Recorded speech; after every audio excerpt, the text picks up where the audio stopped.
it's on. Bonjour, Monsieur le Président, honorables membres du comité et chers témoins. I would like to begin by acknowledging the traditional and unceded territory of the Algonquin and Anishinaabe people where we have the privilege of gathering today. My name is Adam Brown. I am the chair of the Canadian Alliance of Student Associations, or CASA. I'm also the vice president external of the University of Alberta Students' Union and a fourth-year student completing a business degree in business economics and law. CASA is a nonpartisan, not-for-profit organization that represents roughly 350,000 students at colleges, universities, and polytechnics across the country. Through a formal partnership with the Quebec Student Union, we are a trusted and truly national student voice. We advocate for a post-secondary system that is accessible, affordable, innovative, and of the highest quality. I would like to thank the committee for inviting CASA to participate in this important study on migration challenges and opportunities for Canada in the 21st century. We live in a globalized world that is becoming ever more interdependent, interconnected, and complex. Canada must ensure that its workforce is highly educated and equipped with the skills and experiences necessary to contribute to and succeed in today's global realities.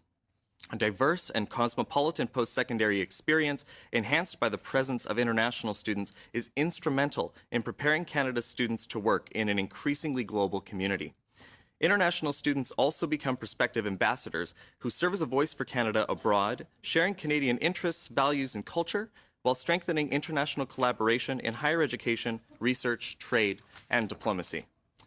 In addition to the cultural diversity and opportunities for global interconnectedness, international students also help to drive Canada's economic growth. They bring about $15 billion to Canada's economy annually, which helps to create around 170,000 Canadian jobs.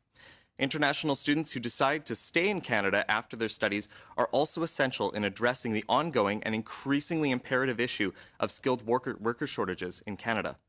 While the opportunity that international students present for Canada's cultural and economic prosperity is great, we have identified many administrative and regulatory barriers that prevent them from easily accessing work opportunities or navigating the immigration system. As a consequence, it becomes harder for international students to stay in Canada after their studies. With work-integrated learning opportunities becoming an integral part of a quality post-secondary education, international students should have equal access to these experiences. Unfortunately, as it stands, international students must apply for an additional work permit on top of their study permit should they decide during their studies that they would like to pursue a co-op, internship, apprenticeship, or other work-integrated learning opportunity. This additional permit can take up to 6 months to get, which prevents many bright and talented international students from partaking in work-integrated learning opportunities that come up often on very short notice during the course of their studies. In order to leverage the valuable opportunity that international students bring to growing our skilled labor force, it is vital that they have access to work opportunities that allow them to build networks in Canada and transition into the workforce after their studies. CASA therefore recommends that the federal government modify the study permit to allow international students to participate in full-time work-integrated learning placements during their post-secondary studies. Another barrier which hinders international students transitioning to employment following their studies is the short-term period allotted to secure employment and apply for a work permit. Currently, international students have just 90 days after graduation to find a job and apply for a work permit. This tight time frame is not reflective of the current workforce realities or of the fact that many other life challenges occur post-graduation. In Canada, it takes an average of nearly 5 months to find a job after graduation. While international students can apply for post-secondary work visas, this is yet another bureaucratic burden imposed on international students that could be easily avoided by modifying the work permit. Since the Government of Canada has identified international students as a key demographic for responding to the shortage of skilled labor in Canada, this government should remove unnecessary barriers that make it difficult for international students to stay in Canada after their studies. CASA recommends that the Government of Canada extend the postgraduate job search period from 90 days to 6 months to better reflect the average time it takes to find a job after school, helping to keep international students in Canada. Additionally, international students must deal with the immigration system prior to arriving in Canada and throughout their studies. Each of these steps can be complex, especially for those operating in their second or third language.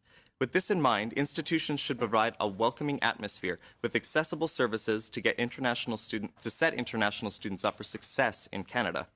However, the regulatory change brought forward to Article 91 in the Immigration and Refugee Protection Act in 2011 has inadvertently limited the access to immigration information for students on their campuses. Post-secondary staff must now obtain a special certificate which requires 300 hours of training in the busiest months of the school year at an estimated cost of $2,600. Not all institutions can afford this commitment of both time and resources. I'll give an example that the Red River College in Manitoba has 1,500 international students, 9 campuses, and only 1 certified international student advisor to serve them all. As you can imagine, this leaves many international students without access to immigration information on their campus. Currently, other organizations, including religious and non-governmental organizations who do not charge a fee for this service, are already exempt from requiring the additional certification. Post-secondary institutions do not charge a separate fee for this service either, and believe that it is logical that they should also fall under this exemption. Therefore, CASA recommends that the federal government exempt post-secondary staff from the requirements established in Article 91 of the Immigration and Refugee Protection Act. J'aimerais encore une fois remercier le comité d'avoir nous offert l'opportunité de présenter les enjeux auxquels font face les étudiants internationaux, ainsi que les opportunités qu'ils nous apportent. J'espère que nous pourrons continuer à travailler ensemble afin d'établir le Canada comme une des meilleures destinations d'éducation postsecondaire pour les étudiants de partout à travers le monde. Merci.